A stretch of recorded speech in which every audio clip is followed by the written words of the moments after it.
myself, whole government. Martin Pebu represents thousands of Ghanaian bondholders.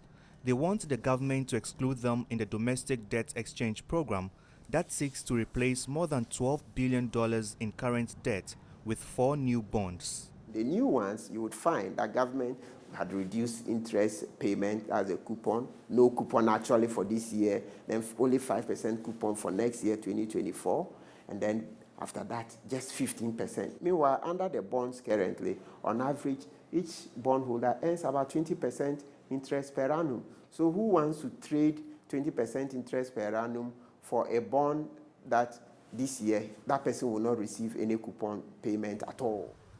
Ghana's debt to GDP is now more than 90%. The government spends about 50% of its revenue every year to pay its debts. The new domestic bonds proposed by the government are also expected to mature between 2027 and 2037. Local creditors say the deal could leave them impoverished if the government goes ahead to implement it. Already some can't buy medication because they haven't received their interest. People are going to starve. People will be thrown out of their rented premises. Some of the children, their dependents, will drop out of school.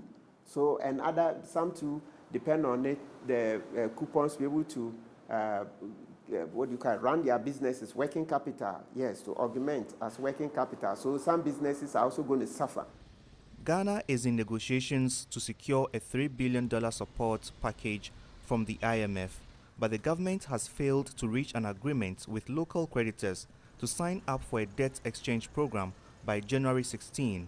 The target government is trying to hit with a 55% debt to GDP by the end of the program.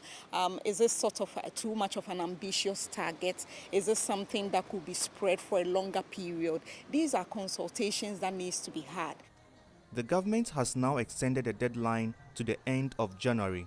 It says it will meet creditors and other key players in the industry to discuss the way forward in making Ghana's debt sustainable.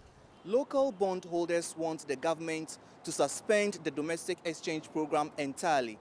And if the government agrees, it could become more difficult for Ghana to make its debt sustainable. Key condition needed to secure the IMF bailout. Nabil Ahmed, Rufai, CGTN, Accra, Ghana.